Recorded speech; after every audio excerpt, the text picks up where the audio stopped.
ভাই আপওয়ার্কে first job পাইতে হলে কি 100 কানেক্টস এনাফ? না, 100 কানেক্টস এনাফ না। 100 কানেক্টস দিয়ে আপনি মাত্র 4 থেকে 7টা জবে অ্যাপ্লাই করতে পারবেন। 4, 5, 6 বা 7টা জবে অ্যাপ্লাই করে যদি আপনি একটা অনবোর্ড করতে পারেন, তাহলে আমি বলবো আপনি তুখোর লেভেলের বিট করতে পারেন। অনেকের একটা জবে অ্যাপ্লাই করেও হয়, এমন না যে তারা অনেক বেশি এক্সপিরিয়েন্সড, এমনও না। আমাদের স্টুডেন্টদের মধ্যে এমনও আছে যারা খুব কম পারে, খুব কম বুঝে, তারাও একটা দুইটাতে অ্যাপ্লাই করে জব অনবোর্ড করে ফেলে। তাহলে কি এই এক্সপেকটেশনটা রিয়েলিস্টিক হবে আপনার জন্য? না। আপনার যদি সবকিছু ঠিক থাকে দেন আপনি স্টার্ট করেন, তাও আপনার মাইন্ডসেট রাখা উচিত যে আপনার অন্তত 20টা জবে অ্যাপ্লাই করে একটা জব অনবোর্ড হবে। তাও 20টা জবে অ্যাপ্লাই করার পর আপনার একটা জব অনবোর্ড হয়ে গেলেই কিন্তু বাকি সব ইনভেস্টমেন্ট উঠে আসতেছে। পরবর্তীতে আপনি জবগুলোতে যখন অ্যাপ্লাই করবেন তখন আপনার এই এক্সপিরিয়েন্স আপনাকে হেল্প করবে, তখন হয়তো আপনি 10টা জবে অ্যাপ্লাই করে একটা জব অনবোর্ড করতে পারবেন। বাট শুরুতে যদি আপনি এই এক্সপেকটেশন নিয়ে আসেন যে আপনি 5টা বা 7টা জবে অ্যাপ্লাই করার পরই একটা জব অনবোর্ড হয়ে যাবে, তাহলে আপনি ফ্রাস্ট্রেটেড হয়ে যাবেন। অনেকের 30-40টা জবে অ্যাপ্লাই করতে হয় ফার্স্ট জব অনবোর্ড করতে। কারণ আপনি নিজেই চিন্তা করেন, একটা ফ্রিল্যান্সারের প্রোফাইলে যদি কোনো ডেটা না থাকে,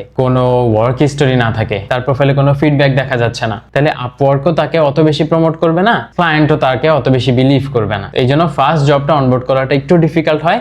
যদিও আপনার ওই এক্সপিরিয়েন্স আছে, ওই পোর্টফোলিও আছে, খুব ভালো আপনি, তাও আপনার সময় লাগতে পারে। তো একটু ধৈর্য ধরে অন্তত 20টা জবে অ্যাপ্লাই করা পর্যন্ত কোনো দিকে তাকানো যাবে না, অ্যাপ্লাই করতে থাকবেন। দেন আপনার ফার্স্ট জব অনবোর্ড হয়ে গেলে বাকি জবগুলো পাইতে ইজি হয়ে যাবে। পরবর্তীতে এটাও হবে যে আপনি কয়েকটা জব করার পর আপওয়ার্কে আপনাকে বিভিন্ন জায়গায় প্রমোট করতেছে, তখন আপনি কিছু ইনভাইটেশন পাওয়া শুরু করবেন। তো আপনি যদি এখন শুরু করতে চান তাহলে 100 connects is not enough. 100 connects দিয়ে আপনার একটা জব অনবোর্ড হওয়ার চান্স আছে, বাট চান্স ইজ লো। তো আপনাকে অন্তত 250, 300 বা 350 কানেক্টসের প্রিপারেশন রাখতে হবে, অ্যান্ড অন্তত 20টা জবে অ্যাপ্লাই করার মাইন্ডসেট রাখতে হবে।